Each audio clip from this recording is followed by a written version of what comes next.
Well, for our second book today, hi, I'm Doc Martin, the lone journalist for KRAZ TV, internet television station, and media, independent citizen journalist, and we do book reviews.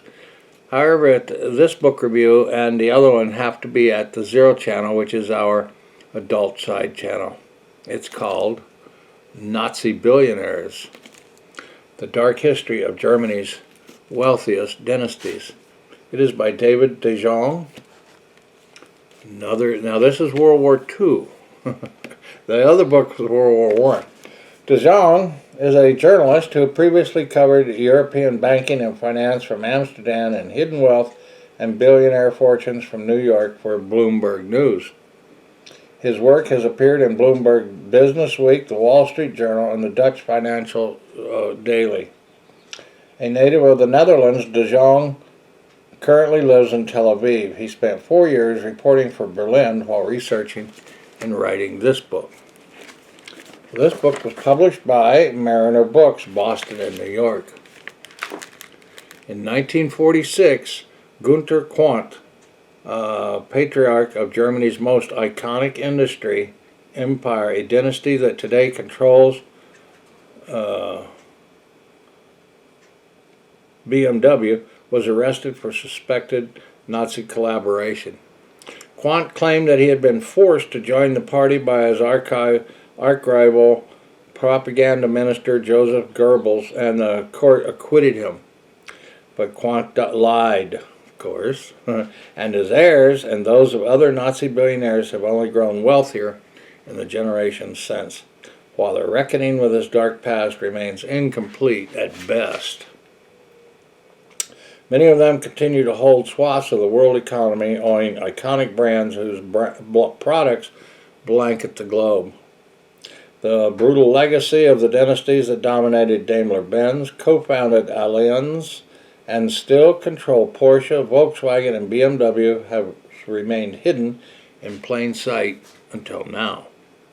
In this landmark work of investigative journalists, David de Jong reveals the true story of how Germany's wealthiest business dynasties amassed untold money and power by abetting the atrocities of the Third Reich.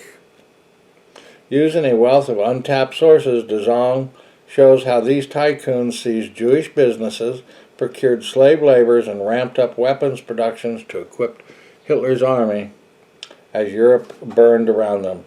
Most shocking of all, de Jong exposes how America's political expediency enabled these billionaires to get away with their crimes, covering up a bloodstain that defiles the Germany and global economy to this day.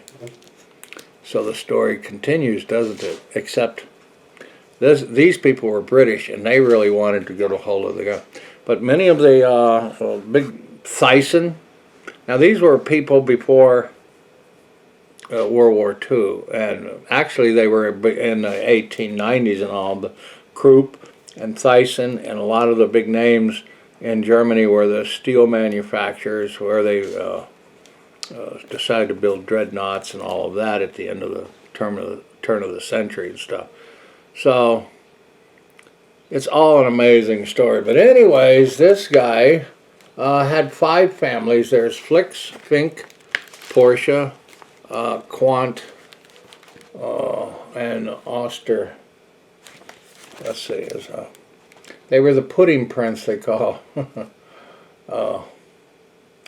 So they called their taking over it Aryanized, where they forced the Jews to sell out, told them they're lucky they didn't kill them, let them go. And Rosenberg, who was a Jewish co-founder of the Porsche industry, was booted out and told to get, and so he escaped to America. Of course, afterwards, he went back over and tried to get it, and then they said, "Oh, you're double dipping. You already got your money. You don't have to murder people." Oh, it's just an awful, horrendous story. Quandt had married a woman named Madga, and she divorced him, and she ended up marrying Joseph Goebbels. Isn't that an amazing story? They had 6 children. And in the end, Goebbels and his wife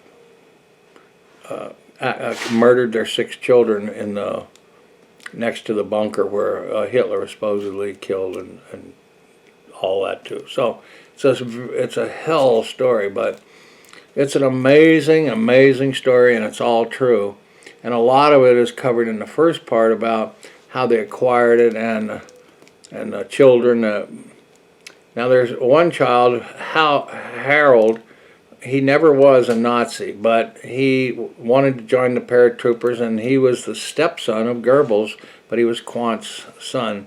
They forced Quant to not to see his son, but ever just occasionally and stuff. So that's really a story.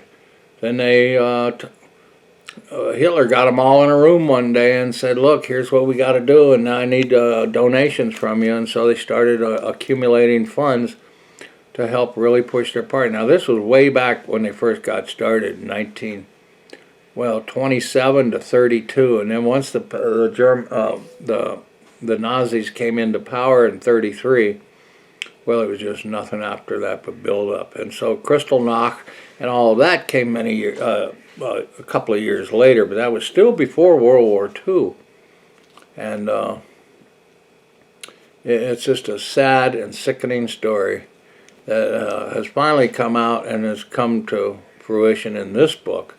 And even today, the Jong was saying in the back, he acknowledges all the people, that a lot of the companies and big places that are in Germany today refuse to talk about it or have commissioned whitewash their stories at least, or to an extent. So he is digging, and he did do a very wonderful job in this book, but it's heartfelt to read this book. It's just like the other book. It's just war upon war.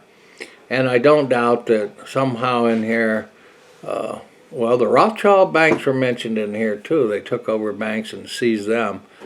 A lot of people went to Switzerland where they could hang out and pass back and forth in neutrality, you know.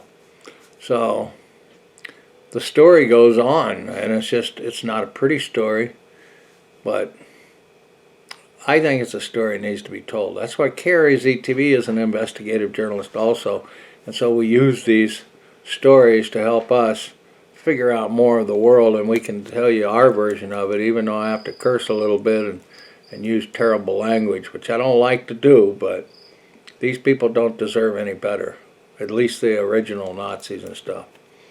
The original families that became Nazis. Some said they never were Nazis, some said that they were coerced into Nazis, and some of them were adamant about becoming Nazis. So it's all over the face of it.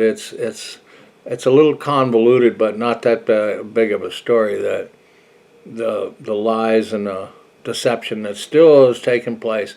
And now the influence has been influenced in ultra-right-wing parties, the ADFs and stuff like that, in Germany today. So how far the reaching has gone on, almost all of these assets that these people had were returned to them by tribunals from America and England, and the tribunals in Nuremberg. And only one of them was convicted in Nuremberg, the Flick, but he eventually got out, and he was given back all his stuff, and they became non-repentant, actually. They were called denazified, but in the end, can you really believe it? I don't know if I can. Well, I don't know how much more I can go on with this. There's actually some great pictures in here about Goebbels and Ghent and all of this. The perfectly average, you know, it's just... Oh, the Volkswagen Beetle. There it is. Hitler wanted a car that all Germans could have. Actually, though, Porsche only made 630 of them, and of course the Fuhrer got the first one. Oh, what a story. Well, I'm not going to keep going on and on, because you'll just have to read the book yourself. It's called Nazi Billionaires The Dark History of Germany's Wealthiest Dynasties by David de Jong. Thank you, and we got this book at the Tucson Pima County Public Library. Get yours.